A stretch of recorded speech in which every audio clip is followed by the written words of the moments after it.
Long ago, in the early years of the Second Age, the great elven smiths forged rings of power, 9 for mortal men, 7 for the dwarf lords, 3 for the tall elf kings. But then the Dark Lord learned the craft of ring making and made the Master Ring, the one ring to rule them all.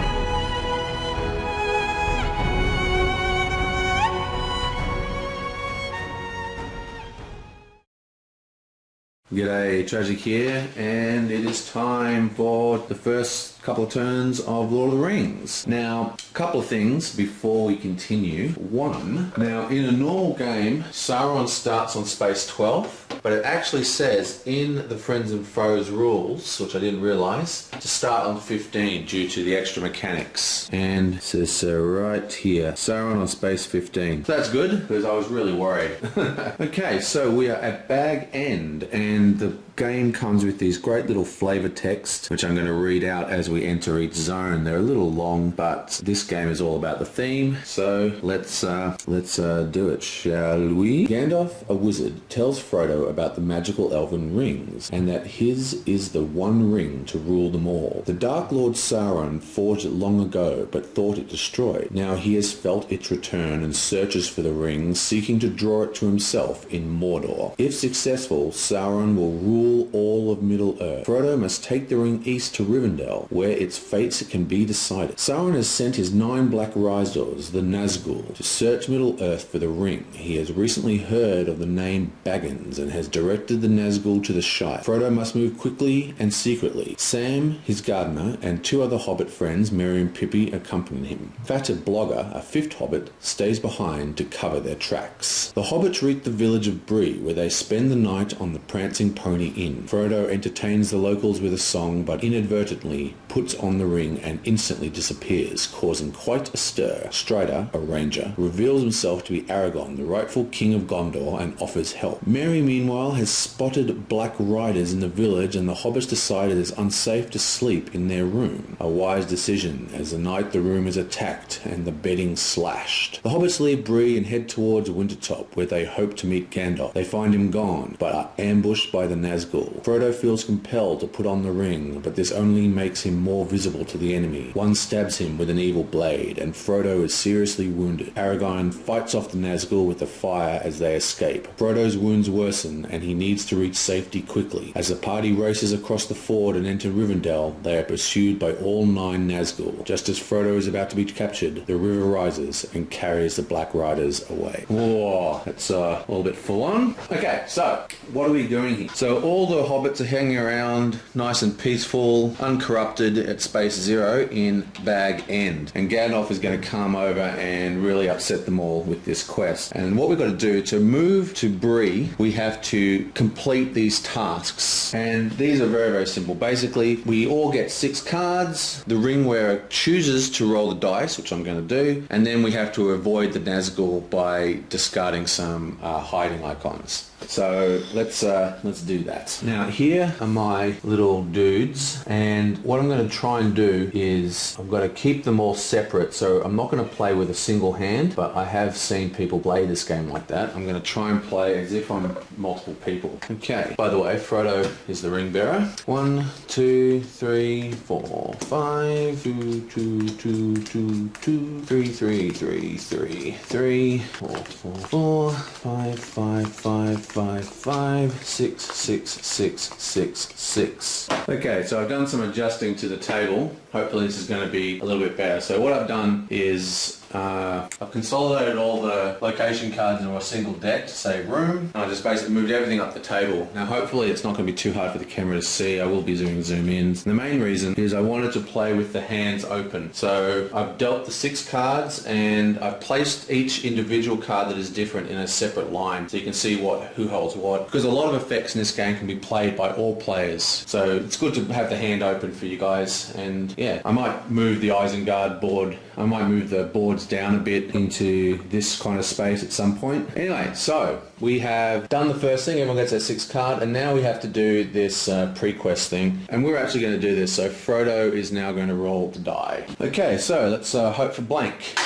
Okay, so we get a 1. That's not that bad at all. So that means Frodo has to move 1 step towards darkness. Bit corrupted. But on the plus side, we get to draw 4 Hobbit cards. 1, 2, 3, 4, and distribute them any way we want. Okay, so the cards we've picked up a combat, a fellowship, hiding, and a wild card. Excellent. So let's have a look at what we've got on the table. Now, Frodo has got the worst possible hand he could possibly have. I 100% shuffled, but he ended up with 4 wild cards. But his special ability means that any white card is a wild card. So that's pretty terrible. So meanwhile, this guy's got pretty much all grey cards. So what we're going to do is I'm going to stick another white hiding card with Frodo. I'm going to give a wild card to Fatty because he hasn't got one. I'm going to give fellowship card here to Merry, and I'll give a fight card to Pippin. Okay, so that's that step done, and now we just have to avoid the Nazgul. And one player, so it can't be shared, needs to discard 2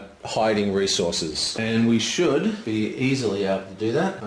Yeah, so I guess we're going to discard these 2 resources here. Do we have any more? No. Yeah, so we're going to discard both of these resources, and that will get us away from the Nazgul. So we have hidden. Woohoo! And we move ahead and we activate the Bree main board. Okay, so let's get this working. The first thing we need to do is reveal the encounter tile thing, and that is an activation, which means that we reveal the first of the foe deck, or the encounter deck I keep calling it. Now, this is a Dunderling. We can get that in shot, and we can kill this at any time by discarding a heart token, and they're pretty important heart tokens, so we don't really want to do that. Now, we move the 1 space, click, and we landed on a shield, so we pick up a shield, and we also pick up, we'll leave that there for now. Anyway, so we pick up a shield, and we got a 3. I'll just stick that over on Mr. Hobbit face. Now we need to decide whether we want to do any card plays, and because it's been a long time since I've played this game and I'm not quite sure exactly how it works, I'm going to go a bit slow because the battlefield board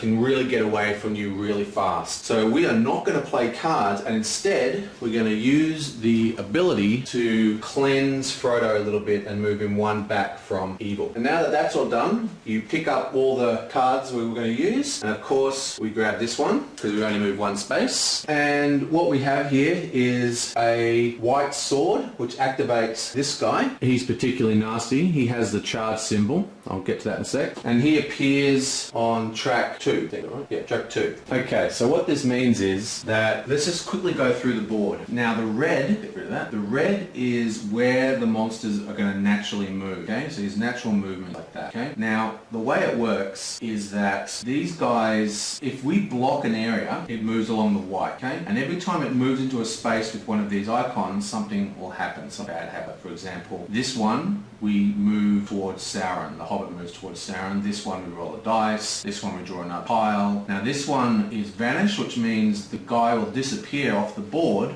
but Sauron himself will move forward, and Sauron is a lot harder to move back than he is to move forward. You never want Sauron to move if you can help it. Now we have all these sort of heroes, right?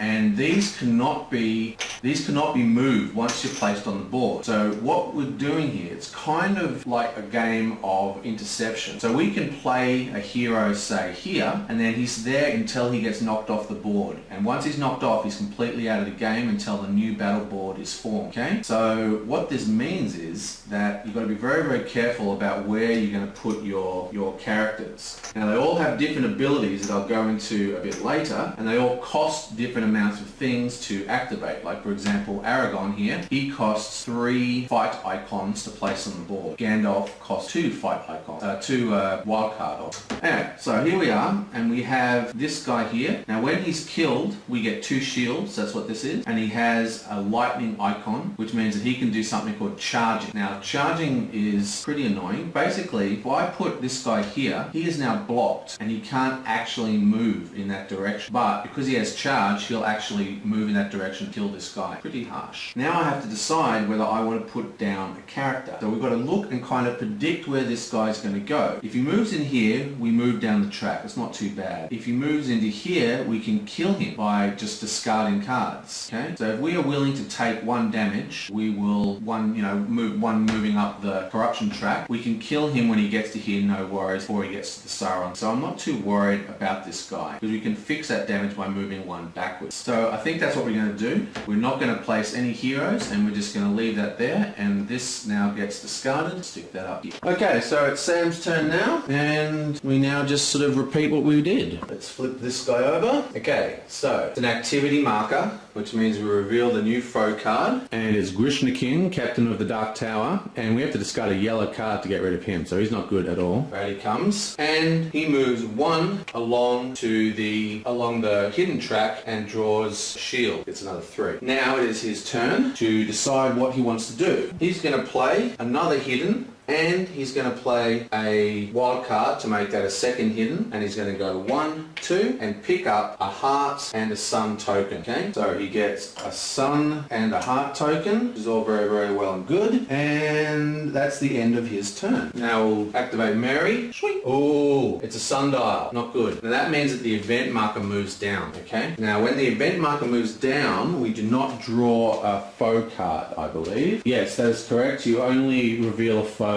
on an activity symbol, which is like these things here. Okay, but we do move down here, which does activate a terribly annoying card. Let's put that over there on the battle board. Okay, so each of these little squares means discard a card, and it says if we discard 3 cards, we can roll the dice and get Tom Bombadil on our side, which is what we're going to do. So let's do that. Right, so let's look at his cards. Okay, so he's going to discard this, and this, and this. That means he gets to roll the dice. Oh, okay, so now normally in the old game this is discard 2 cards, but it's actually draw 2 foes. See, it's the 2 things. So we reveal 2 more foe cards, and it's a Nazgul, and of course there's a Umba. It's not very good. Discard 3 life tokens, discard a walking tile, a walking thing. Okay, so that's not too bad. We receive the Tom Bombadil card, and we're going to discard this instantly to kill 2 foes, and we're going to kill the Corsairs, because it's discard 3 life tokens, is pretty hardcore, and we're also going to kill the discard a heart token, and they are now dead. Okay, now we need to decide whether he's got 2 cards left, and I think he's going to activate them. He activates a fellowship and a thing, and he goes 1, 2, and that means he gets the Farmer Maggot card and a ring. So he gets the Farmer Maggot card and the ring. Nice. Now we reveal the combat tile. Shunk. Oh, it's a terrible one. Okay, so the brown guy is triggered and he appears at 3. The white guy triggered and he moves. And the purple guy is triggered and he appears at 3, but there's someone at 3, so he appears at 4. Okay, so this is not good. Now we have the chance, we can't actually do anything. We can't summon any of our heroes because we don't have any cards left. So we have to take that in the face. Gets discarded. And this guy landed on the dot. So Pippin moves a little bit closer to darkness. Mary, sorry. Okay, so now it's Mary's turn. So we reveal a tile. It is an activity marker. We reveal another foe. It is the Haradrim, and we have to discard 1 ring token to destroy him. Okay, and that moves the combat track along, but the combat track does not exist on this board. So we draw another activity tile. And this makes the ring bearer move 1 up. So whenever you see a symbol circled by a ring, it only affects the ring bearer, and that is Frodo at the moment, so he moves up 1. Okay, so what we're going to do here, Pippin is going to play this guy, and play out a walking space, and play out fellowship space. Now the fellowship allows him to bring up Butterman, so he gets the Butterman card, and this goes onto the Themo board, and he gets a shield token. Okay, so he gets Butterman, and he gets a shield token. Okay, so back on the board of terrible evil foes, we flip it over and we have a single movement of the brown piece to here, which gives us,